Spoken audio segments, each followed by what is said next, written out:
Me demandes-tu sérieusement cela devant tout le monde? Je fixai mon père de l'autre côté de la longue table de salle à manger en chêne, mon pouls battant si fort que j'avais l'impression qu'il allait me briser les côtes. Les rires et le cliquetis des couverts s'étaient tus à la seconde même où il avait prononcé ces mots. Chloé, l'entreprise familiale est en train de couler. Nous avons besoin que tu interviennes pour la sauver. Des dizaines de regards se tournèrent vers moi, mes oncles, tantes, cousins, tous me fixant comme si ma décision allait sceller le destin de générations. Le poids de leur jugement s'abattait sur moi, suffocant. Je déglutis difficilement, la morsure de la trahison me brûlant déjà la gorge. La voix de mon père n'avait pas la moindre trace de chaleur. Ni gratitude, ni humilité, juste une froide attente. Et puis, comme pour remuer le couteau dans la plaie, mon jeune frère, Maxime, se pencha en arrière sur sa chaise avec ce sourire suffisant qu'il arborait toujours. Eh bien, c'est elle qui a des économies. Ce n'est pas comme si elle faisait quelque chose d'important de sa vie, de toute façon. Quelques rires étouffés parcoururent la table. Les lèvres de ma mère se crispèrent en ce qui ressemblait dangereusement à un accord. Je voulais hurler. Je voulais jeter le verre de vin au visage de Maxime. Mais au lieu de cela, j'inspirai brusquement, resserrai ma prise sur le bord de la table et dis, les dents serrées, très bien. 140 000 €. Je ferai le virement demain matin. Les mots sortirent de ma bouche, lourds, amers. La tension éclata comme de l'électricité statique dans la pièce. Mon père se pencha en arrière, un soulagement suffisant brillant dans ses yeux, tandis que Maxime levait son verre comme s'il venait de gagner quelque chose. Je me reculai de la table, ma chaise raclant bruyamment le parquet poli.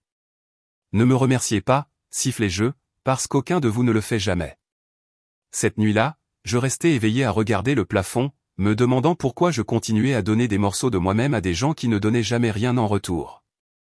Les murs de ma chambre d'enfant, où j'avais autrefois épinglé des lettres d'acceptation à l'université et écrit des listes de rêves, me semblaient être une cage. Le lendemain, je transférai l'argent. 140 000 €. Des années de travail tard le soir, de restrictions, de vacances sautées, parties en quelques secondes d'un simple clic. Et puis je la vis. La nouvelle voiture rutilante de Maxime garée dans l'allée, sa calandre chromée attrapant la lumière du soleil comme une gifle en plein visage. Il s'appuyait contre elle, riant avec ses amis, se vantant assez fort pour que les voisins l'entendent. Vous y croyez? Papa m'a enfin fait assez confiance pour me laisser gérer certaines choses dans l'entreprise, se vanta-t-il. Devinez qui est en lice pour tout hériter maintenant. La rage en moi se serra comme une tempête prête à arracher le toit de la maison. Ce soir-là, comme si le destin ne s'était pas assez moqué de moi, ma famille organisa une fête. Une véritable célébration, le vin coulait à flots, la musique à fond, les proches louant Maxime comme s'il était le sauveur de l'héritage familial. Je me tenais à l'écart, le goût amer de la bile dans la gorge, les poings si serrés que mes ongles s'enfonçaient dans mes paumes. Puis la foule bougea. Les têtes se tournèrent. Les rires s'estompèrent jusqu'au silence. Mon mari, Léo, franchit la porte. Il n'avait pas l'air furieux. Il n'avait même pas l'air surpris. Il avait l'air calme, calculateur, un dossier à la main, du genre de ceux qui annoncent des affaires sérieuses. Il le posa sur la table avec un bruit sourd et maîtrisé. Sa voix trancha le silence, stable et délibéré. Le transfert de propriété signé, dit-il, avec effet immédiat. Chaque verre se figea en l'air, et pour la première fois depuis des années, je souris. Le silence qui suivit les paroles de Léo était suffocant, comme si l'air avait été aspiré de la pièce. Mon père cligna des yeux, sa fourchette à mi-chemin de sa bouche, figée. Le sourire narquois de Maxime se brisa, ses yeux allant du dossier au visage de Léo, cherchant un signe que ce n'était qu'une mauvaise blague. Quoi? Que veux-tu dire par transfert de propriété, bégaya Maxime, sa voix plus aiguë que d'habitude, comme un enfant pris en train de voler. Le regard de Léo ne vacilla pas, calme, stable, précis. Cela signifie, dit-il en ouvrant le dossier et en faisant glisser les papiers sur la table polie, que Chloé détient désormais la participation majoritaire dans Dupont et Fils. Chaque actif, chaque décision passe par elle. Une onde de choc parcourut les proches. Les chaises bougèrent, les verres heurtèrent les assiettes, et des chuchotements emplirent les coins de la salle à manger. Je laissai le poids de l'instant s'installer. Ma poitrine se soulevait d'un mélange de fureur et de justification, des émotions que j'avais gardées enfouies pendant des années et qui remontaient enfin à la surface. Pour une fois, Les projecteurs n'étaient pas sur le charme vide de Maxime ou sur la poigne de fer de mon père. Ils étaient sur moi. Henri, mon père, frappa la table de la paume. Le vin dans son verre ondula violemment. C'est ridicule. Elle ne sait pas diriger une entreprise. Elle est faible. Elle est sentimentale. Léo, à quel genre de jeu joues-tu? Léo se pencha légèrement, sa voix mesurée. Ce n'est pas un jeu, Henri. Vous étiez désespéré. Vous avez cédé le contrôle au moment où vous avez supplié Chloé pour son argent. C'est la conséquence de l'avoir sous-estimé. Je plongeai mon regard dans celui de mon père, ma voix trouvant enfin sa force. Tu voulais mon argent, papa, pas moi. Tu ne m'as jamais voulu. Eh bien, maintenant tu as les deux, et je ne serai plus ignoré. Maxime se leva d'un bond, sa voix tremblante mais forte. C'est insensé. Je me suis préparé toute ma vie à prendre la relève.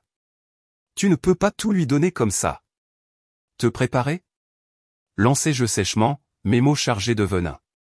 Tu as acheté une voiture avec l'argent destiné à maintenir notre entreprise en vie. C'est ça, ta préparation? Un jouet brillant pour ton ego? Des halètements se firent entendre autour de la table.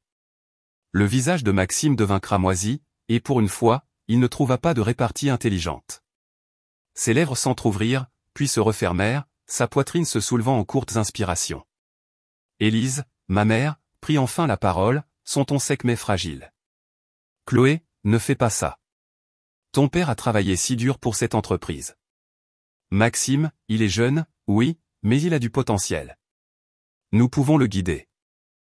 Je me tournai vers elle, la gorge nouée. Le guider? Vous l'avez guidé vers l'arrogance, vers le sentiment que tout lui est dû. Pendant que je me battais pour chaque euro, vous le félicitiez simplement d'exister. Ne me faites pas la leçon sur la manière de guider.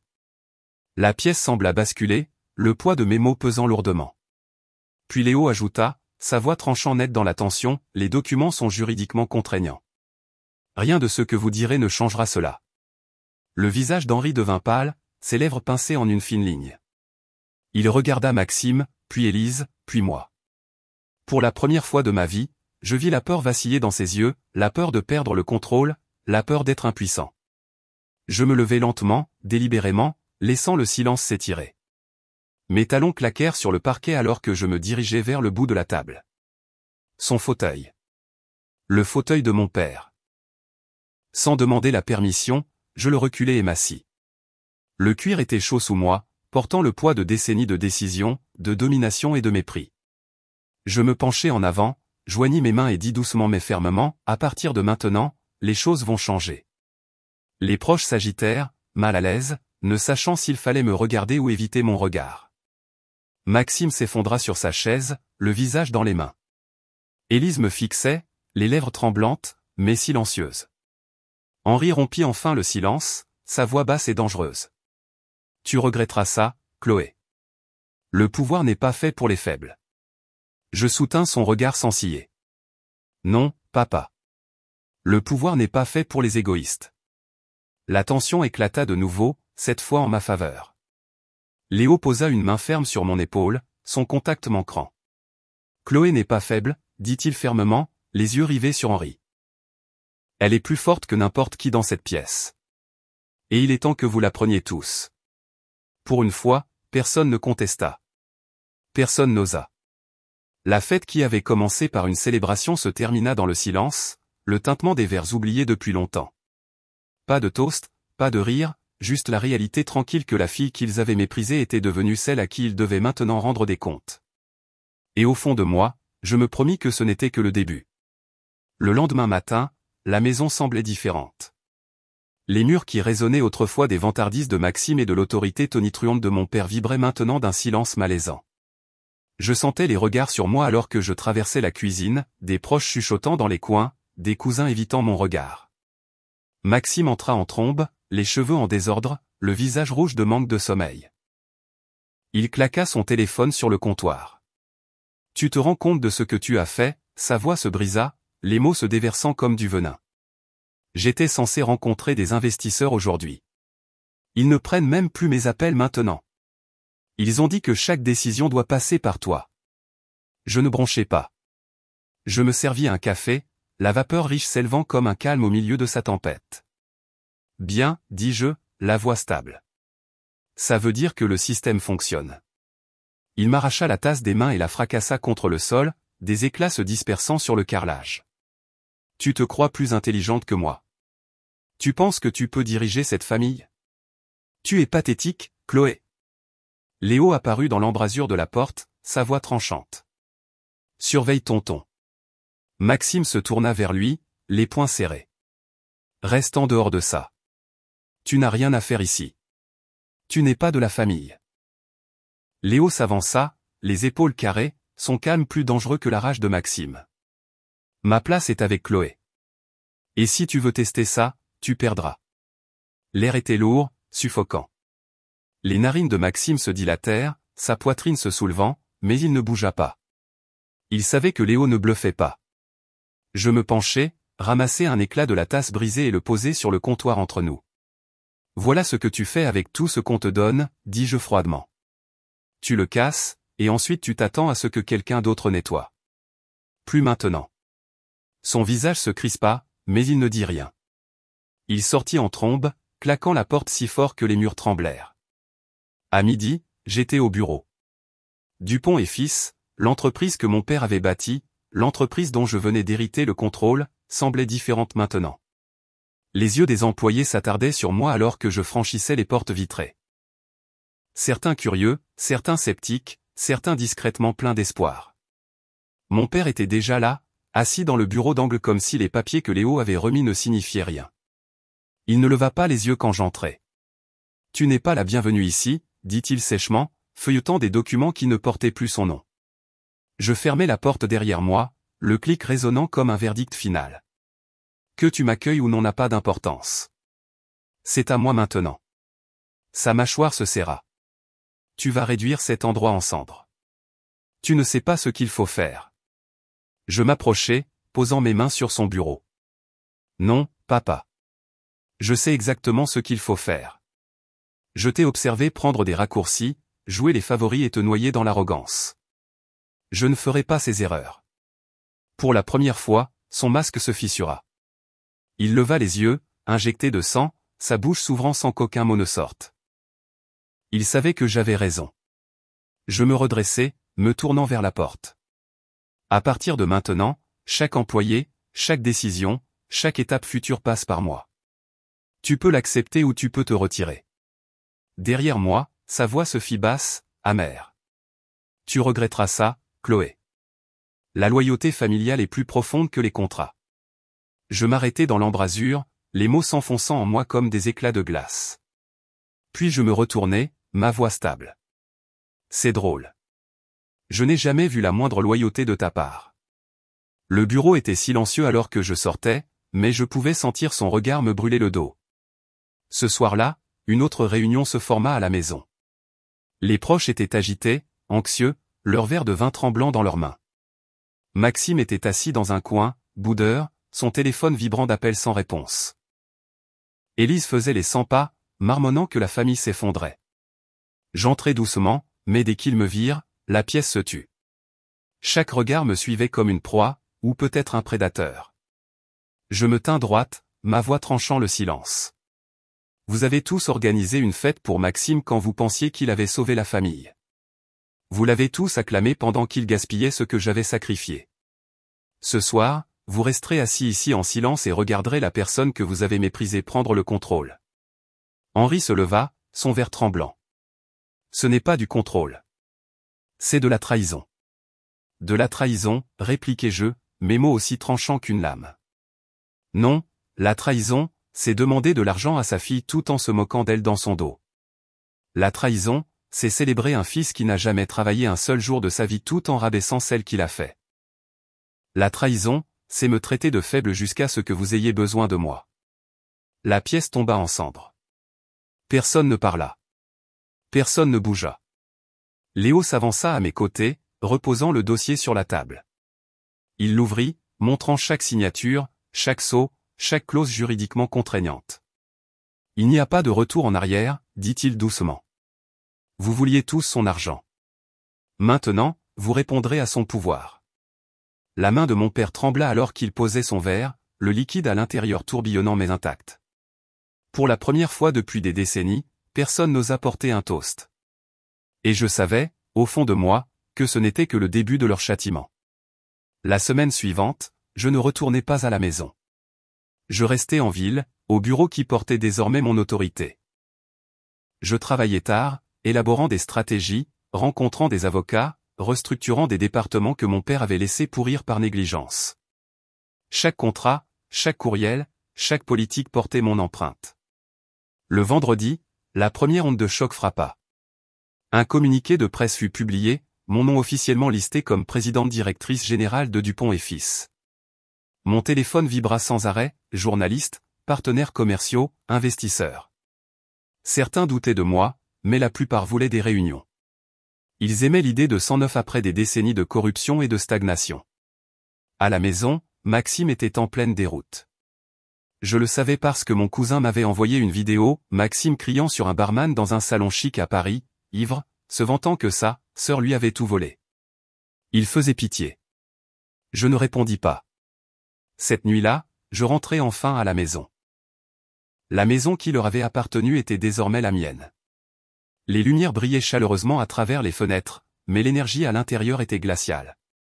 J'ouvris la porte pour trouver mon père, ma mère et Maxime assis dans le salon.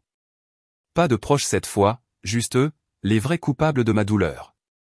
Les yeux d'Henri étaient injectés de sang, sa mâchoire tendue. « Tu as fait passer ton message, dit-il, la voix basse. Tu nous as humiliés. Tu as tout pris. Que veux-tu de plus ?» Je posai mon sac, mes talons claquant sur le parquet alors que je m'approchais. « Je ne veux pas de vos excuses. Je ne veux pas de votre approbation. Je veux que vous viviez avec ceux que vous avez créés, une famille qui n'aimait que l'argent jusqu'à ce qu'ils la détruisent. » La lèvre d'Élise trembla. « Tu es notre fille.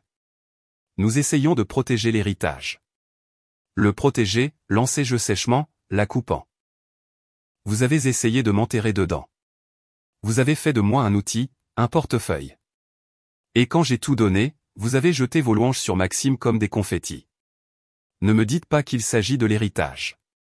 Il s'agit de votre fierté. » Maxime se leva d'un bond, tremblant de rage. « Tu te crois meilleur que nous maintenant ? Tu n'es rien sans nous. » Je me tournai lentement, mon regard se posant sur lui, stable comme l'acier. « Non, Maxime. Je n'étais rien avec vous. » Les mots tombèrent comme une lame. Il recula, les poings serrés mais inutiles. Léo entra alors dans la pièce, portant un autre dossier. Il le posa sur la table basse avec un calme délibéré. « Ceci, dit-il, est la dernière pièce. Chloé possède maintenant la maison, les véhicules, le domaine, chaque actif lié à Dupont et Fils. Tout est à elle. Vous n'avez plus rien à parier. » Le visage d'Henri devint blanc. Élise haleta. Les yeux de Maxime s'écarquillèrent, puis se plissèrent comme ceux d'un animal acculé. « Tu ne ferais pas ça, » murmura Henri en secouant la tête. Je m'approchai, ma voix tranchante. « Je l'ai déjà fait. Tu as signé les papiers toi-même, papa. Tu étais trop désespéré pour le remarquer. Et maintenant, l'empire que tu pensais appartenir à Maxime m'appartient. » Le silence était assourdissant. Élise s'effondra sur le canapé, se couvrant le visage. Maxime jura à voix basse, arpentant la pièce comme un loup en cage. Henri me fixait, les lèvres tremblantes, l'image d'un homme voyant son monde réduit en poussière. Enfin, je prononçai les mots que je portais en moi depuis des années.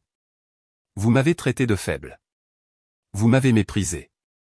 Vous m'avez fait me sentir invisible.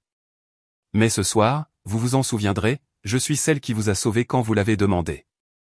Et je suis celle qui vous a achevé quand vous vous êtes moqué de moi.